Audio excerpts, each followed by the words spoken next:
All right, everyone, it is officially 3:02. I'm not seeing any more people trickling in, but I will just get started. And if anyone happens to join us, uh, hopefully we won't be too far into the content. A few quick things before we get started. Your microphone has been muted by the organizer, which is, of course, the Plano Public Library. You can use the chat or the Q&A features to ask questions during the program, and my chat moderator, who is Caitlin Tips, is going to do her best to stop me and let me know if we have any questions so I can answer them before we end the meeting. Please be respectful when making comments. We do have the ability to remove you if you are being disrespectful in the chat or the Q&A. All right, let's get started. So the first thing is, what is Adobe Audition? So Adobe Audition is an audio editing software, which is part of the Adobe Creative Cloud. It is used to create and enhance recordings, voiceover work, and music. Audition has a tool set that includes multitrack, waveform, and spectral display for creating, mixing, editing, and restoring audio content. Sound is recorded in waveforms that are created by recording the sound at various sample rates. Sample rates indicate how many sample sounds are recorded per second. The higher the sample rate, the higher the quality of recording. By editing the waveform, you can isolate specific waves in your sample and adjust as desired.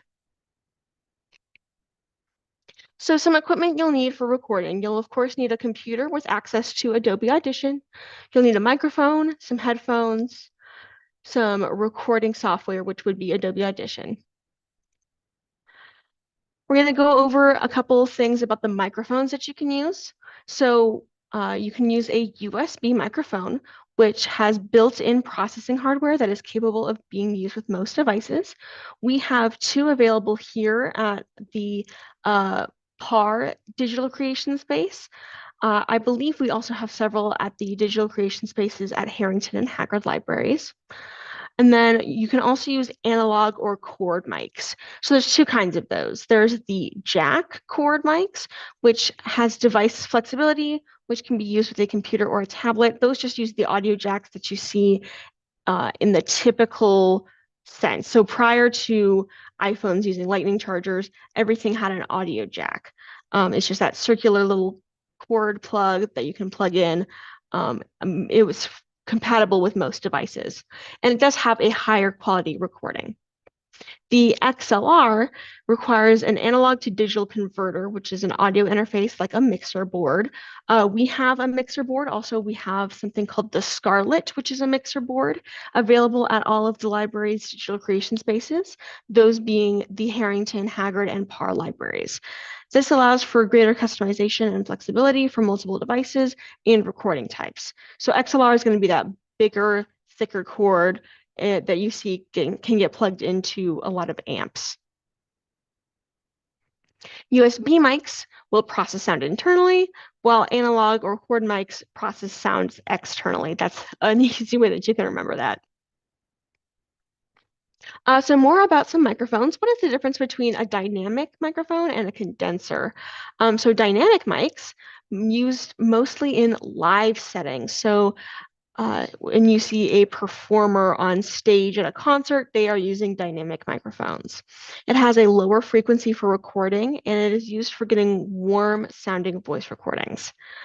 Condenser microphones are used mostly in recorded settings. So when you hear the difference between like a live artist and a recorded artist that you would hear on the radio or on a music streaming app, that is the difference between a dynamic and a condenser microphone.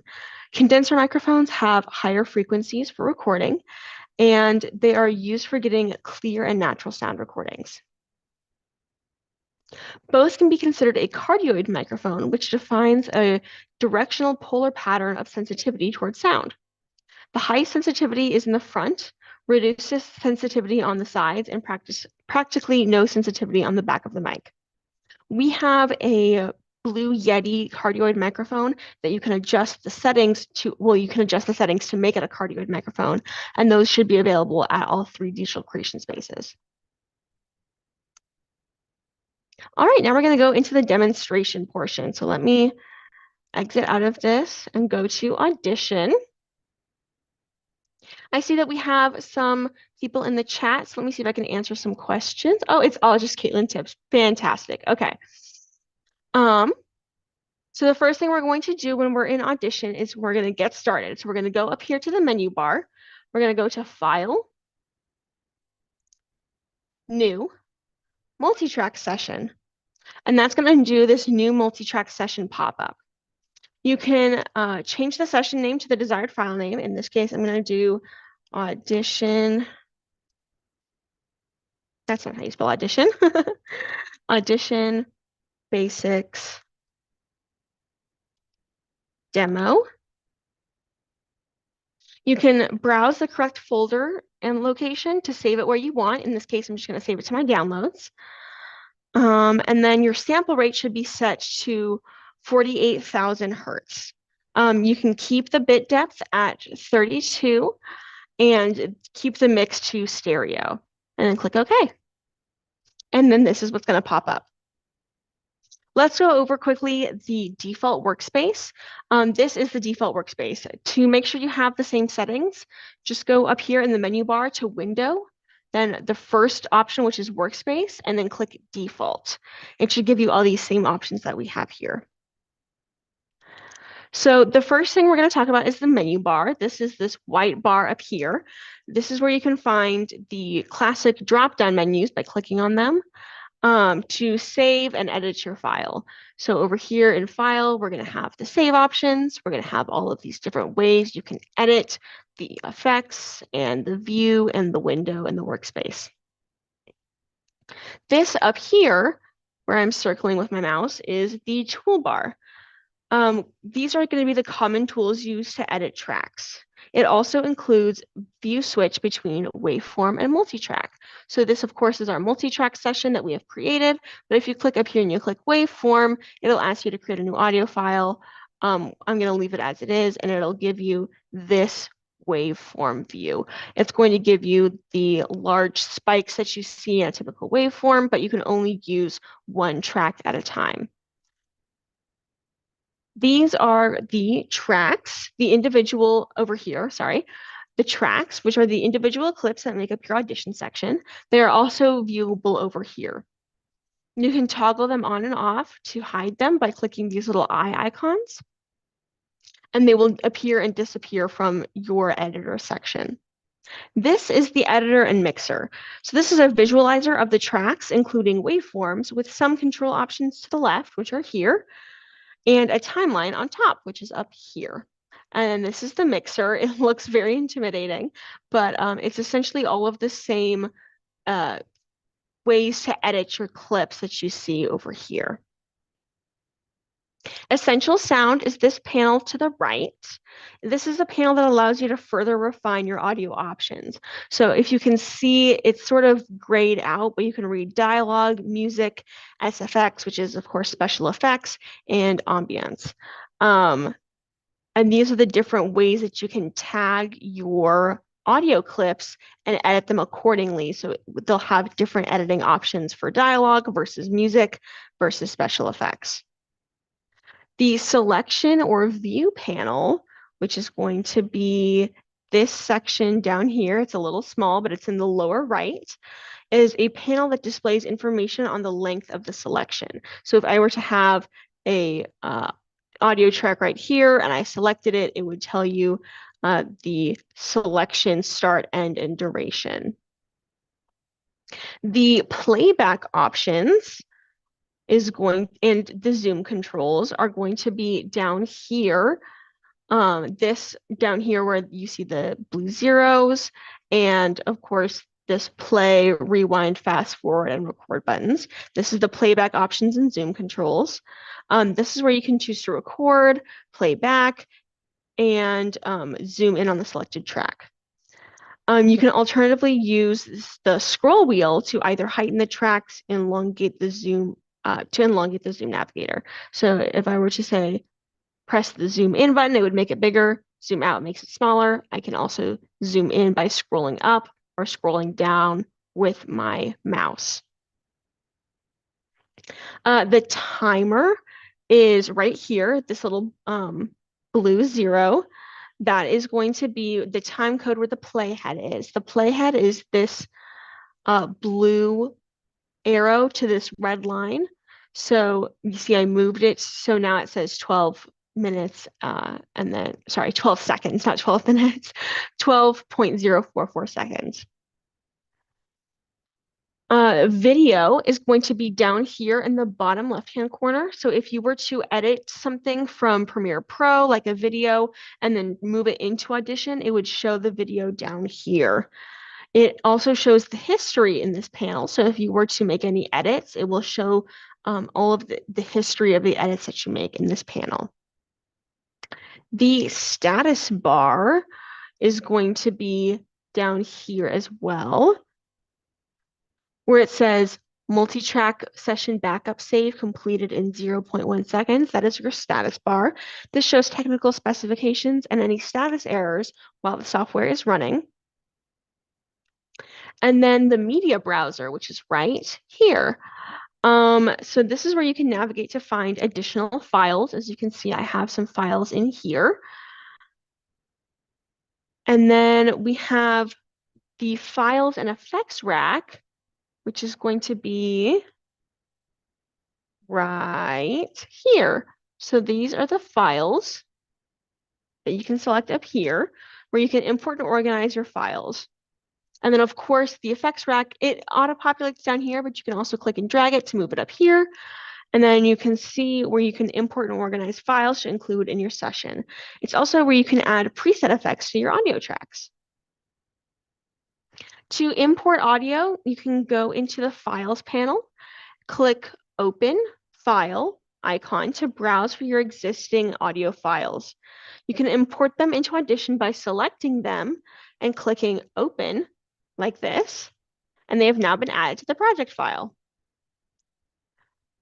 Adding files this way may open the waveform editor if they are single tracks. So to get back to your workspace, just click the multi-track button in the upper left corner right here. Once files have been added to the Files panel, you can click and drag them to your desired track. Of course, this one was blank, so there was nothing to drag.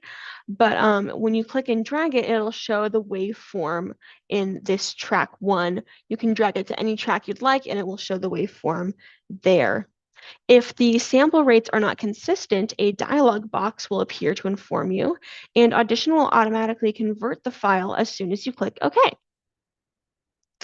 To set up a microphone, with Audition open, you're going to plug in your USB microphone or your other microphone type. Typically, a pop-up dialog box will appear that says the list of audio devices connected to the operating system has been changed. Do you want to open the audio hardware preferences? And then you can click yes. If that dialog box does not pop open, you can click right here on the track and click default stereo input and click audio hardware, or you can come up here to edit, not file. You can come up here to edit, preferences, and then audio hardware, and it'll open the same dialog box. You're going to make sure the device class is MME and that the default input is the newly plugged in microphone. For me, it's going to be this microphone array with this Realtek audio. And then you can click OK to save. I'm going to click cancel because I don't want to change anything. Do we have any questions in the chat? It looks like no. Oh, sorry. Do we have any questions? Not yet, but okay. Please, everyone, please know you can post them in the chat or Q&A feature at any time. Awesome. If there's no questions, I'm going to keep moving on to recording audio. So to record audio, you're going to select the appropriate microphone for the track by clicking default stereo input, mono, and then select your microphone. You can then select the R button right here to enable recording on the track. And you can know that you've selected the right microphone by the way that this increases with the sound of your voice. See, when I stopped talking, it went back down. That's how you know you've got the right microphone. To begin recording, there are two options. In the transport panel, which is down here, you can click the red dot icon to begin recording, and then the white square, which is the stop, to stop recording. Or you can use keyboard shortcuts, which to start recording is Shift Space, and then to stop recording, you just press the space bar. You can listen to your backing track while recording, or you can mute it by pressing M in the upper right-hand corner of the track box. Sorry, this is the upper left, I suppose. And then you would just click, of course, record, stop, and then if you want to listen to it, you can press this I button to listen to it while you're recording. For vocal effects, in the upper left corner of your tracks, select the FX button right here, and then it's going to change the settings that you see in the track box. To expand the track, you can scroll in the track box. So I'm just going to keep scrolling, or you can just wait until you see the two bars with the two arrows and click and drag.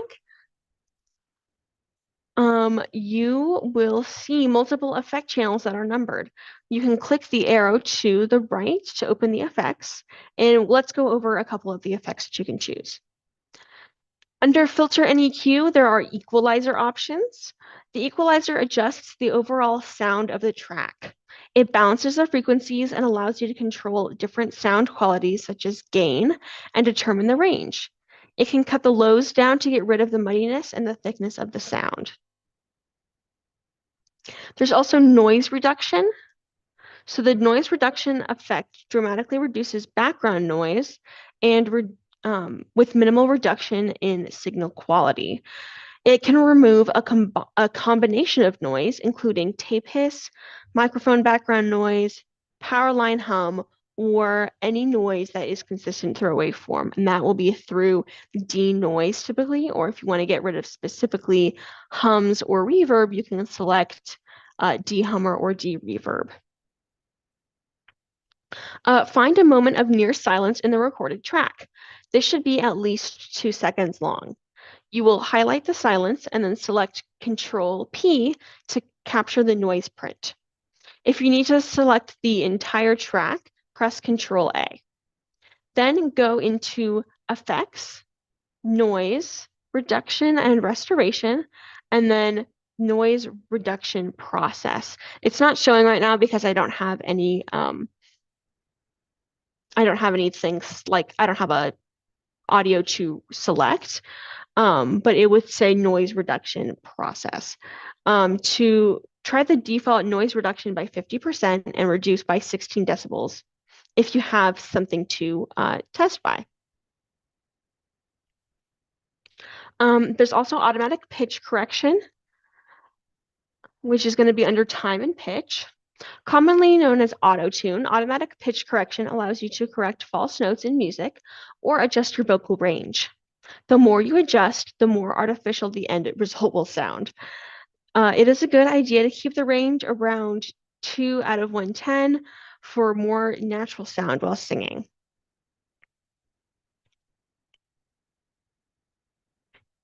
Reverb over here is another classic mixing effect. It adds ambience and simulates the echo of a room. Play with the output levels if you want more reverb for vocal singing.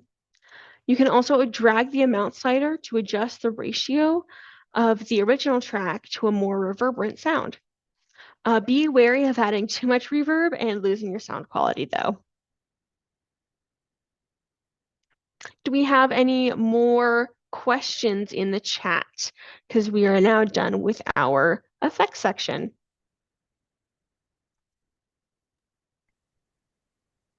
Not at this time. Fantastic. I'm going to keep going then. Okay, so the next one is about keeping a consistent sound or buses. You can add a bus track to keep a sound consistent.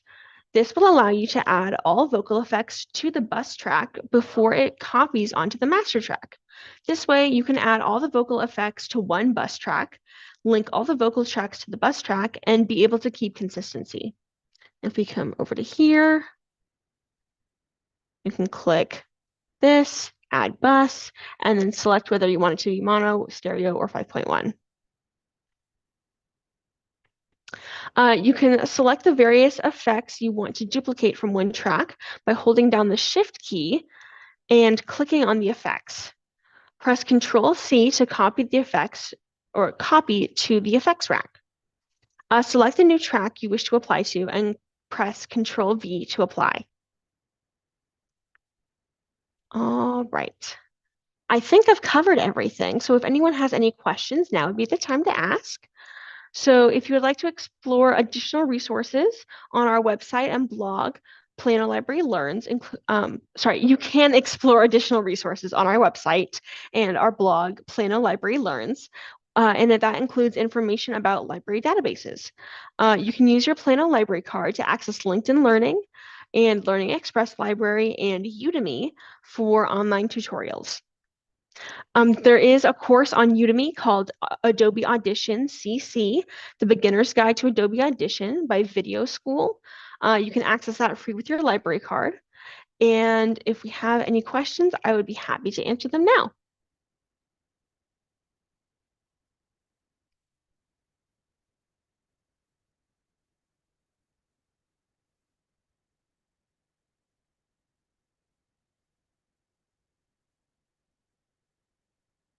You, of course, have the ability to book a librarian for 30-minute assistance as well.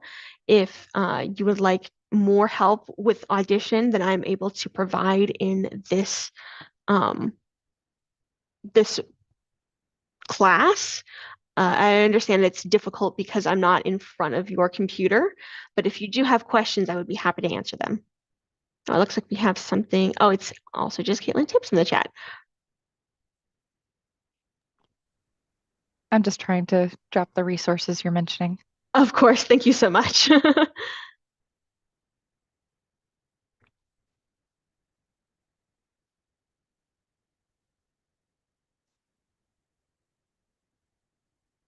I'll give it a few minutes just in case people are typing something really long.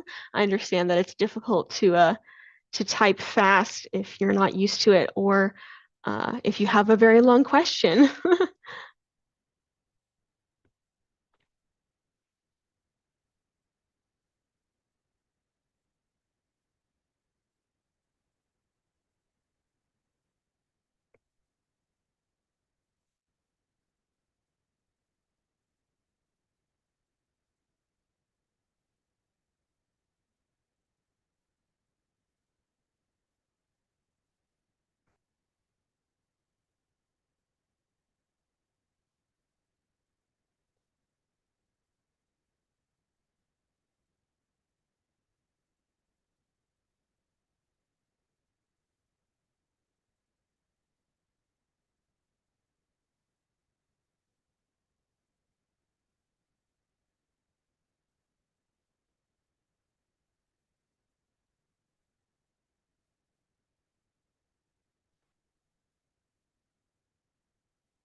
All right, friends, it doesn't seem like we have any more questions in the chat. So if you do have questions, please, like I mentioned before, book a librarian. It is a form that is available online on planolibrary.org. You can fill out that form and a librarian will be able to work with you on how to use Audition. Um, we also have some upcoming programs. I believe you will be able to see that in our Summer Engage brochure when that comes out, which should hopefully be before the end of this month. And they're also available on our online calendar, which is also available at planolibrary.org. Um, it'll say calendar, and you can filter by the tags to say Adobe Creative Cloud, and it'll show you all of our Adobe classes as well as our classes on other technology skills or just classes for adults in general. Thank you for attending our virtual program. You can follow us on our blog at planolibrarylearns.org or visit our website, which is planolibrary.org. Thank you so much for attending, and we will see you at our next program.